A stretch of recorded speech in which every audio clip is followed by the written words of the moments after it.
আপনি এখানটা আসুন, রোগটা তো বাজে রোগ, খুব বাজে রোগ।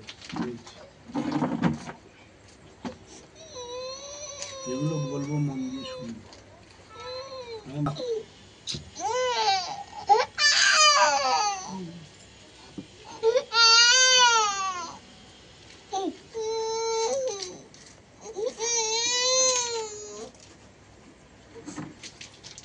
জীবন ভোর থেকে,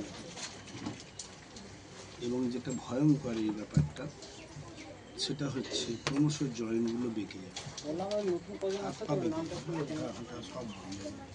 4-5 বছর পরে ও বিকলাঙ্গ। কিন্তু যদি খুব যত্ন করে চিকিৎসা করা হয়, এবং যখনই এই রোগের কাঁদবে না, মন দিয়ে বাবা আমার পুরো কথাটা শোনো, এটা মরে যাবার রোগ নয়, কথাটা পুরো শোনো, তা তোমার লাভ হবে না ও দিদি ভাই, তাহলে কাঁদো তুমি।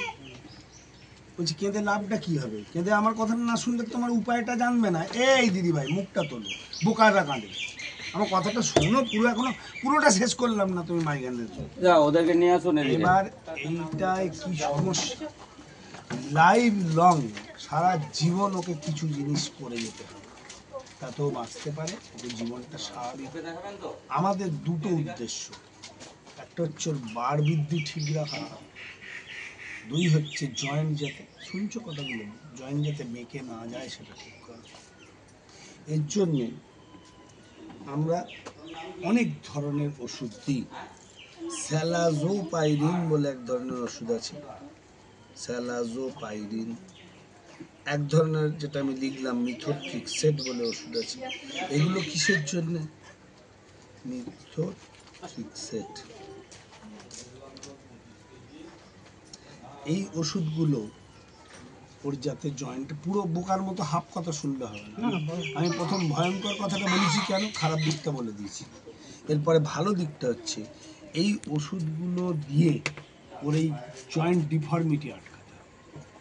এখন যে ব্যথা আছে সে ব্যথার জন্য ন্যাপ্রক্সেন বলে একটা ওষুধ পাওয়া যায়, আমার নিশ্চিত ধারণা আপনার এখানে পাওয়া যাবে না। আচ্ছা বলছি, ন্যাপ্রক্সেনও পাবেন না, স্যালাজোপাইরিনটা পেরে পেতে পারেন, মিথোট্রিক্সেটও পাবেন না, আমার ধারণা। এবার আপনাকে টিচিং হসপিটাল মানে হচ্ছে নর্থ বেঙ্গল মেডিকেল কলেজ, যেটা শিলিগুড়িতে, তাই তো?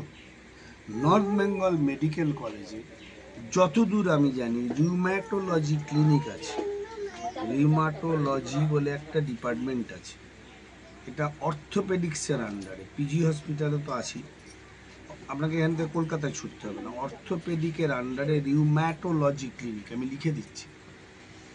এদের কি করতে হয়, এদের মাঝে মাঝে চোখ দেখাতে হয়, আই চেক আপ, মাঝে মাঝে কিডনি দেখাতে হয়, কিডনি চেক আপ।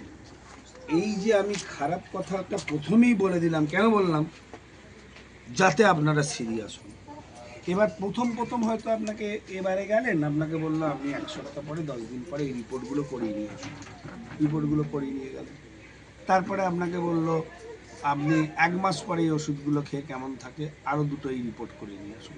তারপরে বললো 2 মাস পরে, তারপরে বললো 6 মাস পরে, তারপরে বলবে বছরে 2বার করে আপনাকে আসতে হবে। এই ওষুধগুলো আমরা ডোজগুলো কমাবো পারবো। এবং ওরাই দেখবেন বলবে আপনি একটা কাজ করুন, এখান থেকে একবার চোখ ডিপার্টমেন্টে দেখিয়ে আসুন, আপনি একবার কিডনি নেফ্রোলজিতে দেখিয়ে আসুন। এর ফলে হবে কি, আপনাকে ওকে স্বাভাবিক লাইফ লিড করতে পারে, এবং এইটা করা খুব শক্ত। আমি কথাই কি বললাম, প্রথমেই খারাপ কথাটা বলেছি, কারণ 100টার মধ্যে 95টা মানুষ ও আর টানবে না। কিছুদিন যাওয়ার পরই সে ক্লান্ত হয়ে যাবে, ও বাবা আমাদের ওখানে ডাক্তার দেখাবে, কিছু হবে না। এদের একটা ধারাবাহিক চেক আপের মধ্যে রেখে যেতে হবে। এবং এই যে ব্যাপারটা আমি রিউমাটোলজি ক্লিনিক, অর্থোপেডিক ক্লিনিক লিখে দিলাম, ভালো করে শুনুন।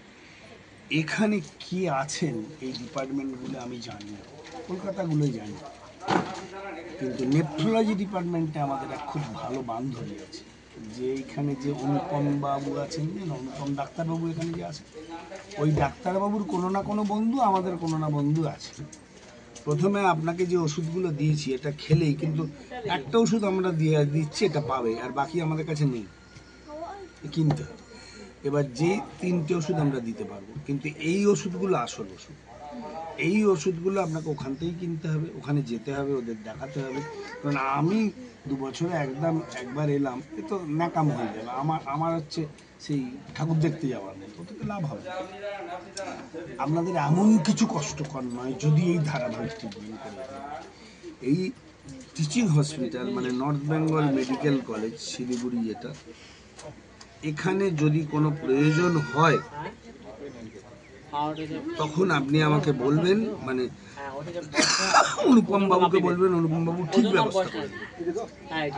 এই ভাই কোথায় গেল? বাবুদা ওইরকম করছে।